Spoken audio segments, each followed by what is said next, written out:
ಸ್ನೇಹಿತರೆ, ಕುಮ್ಮಟದುರ್ಗದಲ್ಲಿ ಹಳದುರ್ಗದಲ್ಲಿರ್ತಕ್ಕಂಥ ದೇವರ ಮೂರ್ತಿಗಳಿದ್ದಾವೆ. ನಮ್ಮ ಹಿಂಬದಿ ನೋಡ್ತಿರ್ಬೋದು ವೀರಭದ್ರ ದೇವರು ತೃಟಿತಗೊಂಡಿರ್ತಕ್ಕಂಥ ಶಿಲ್ಪ.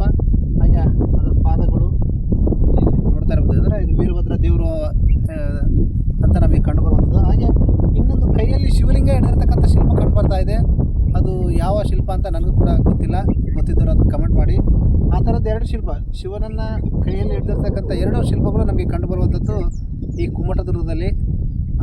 ಭಾಳಷ್ಟು ಶಿವನ ಮೂರ್ತಿಗಳು ಹಾಗೆ ನಮ್ಮ ಆರಾಧನೆಯಲ್ಲಿರ್ತಕ್ಕಂಥ ಎಷ್ಟೋ ದೇವರ ವಿಗ್ರಹಗಳು ಇವತ್ತು ಮಣ್ಣಾಗಿ ಹೋಗಿದ್ದಾವೆ. ಅದರಲ್ಲಿ ಕೆಲವೊಂದಿಷ್ಟು ಮಾತ್ರ ಅಲ್ಲಲ್ಲಿ ಸಿಕ್ಕಾಗ ಅವನ್ನ ತೆಗೆದುಕೊಂಡು ಬಂದು ಈ ಥರದ ಗಿಡನೆಳೆಗಿಟ್ಟು ಅವುಗಳನ್ನು ಸ್ಥಳೀಯರು ಸಂರಕ್ಷಣೆ ಮಾಡಿದ್ದಾರೆ.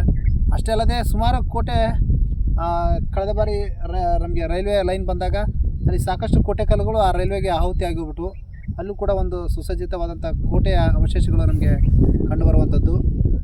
ಸಂಪೂರ್ಣ ಕುಮ್ಮಟದುರ್ಗ ಇಷ್ಟೆಲ್ಲ ಚಾರಿತ್ರಿಕವಾಗಿ ಮಹತ್ವವನ್ನು ಹೊಂದಿದರೂ ಕೂಡ ಇವತ್ತು ನಮ್ಮ ನಿರ್ಲಕ್ಷ್ಯಕ್ಕೆ ಅವನತಿಯತ್ತ ಸಾಗ್ತಾ ಇದೆ ಅಂದರೆ ತಪ್ಪಿಲ್ಲ. ಯಾಕಂದರೆ ಇದನ್ನು ಪುನರುಜ್ಜೀವನಗೊಳಿಸ್ತಕ್ಕಂಥ ಕೆಲಸ ನಮ್ಮೆಲ್ಲರ ಮೇಲೆ ಇದೆ ಅಂತ ಹೇಳ್ತಾ ಈ ಕುಮ್ಮಟದುರ್ಗದಲ್ಲಿ ಈ ಶಿಲ್ಪಗಳ ವಿಡಿಯೋನ ಇಲ್ಲಿಗೆ ಮುಗಿಸ್ತಾ ಇದ್ದೀನಿ. ನಮಸ್ಕಾರ.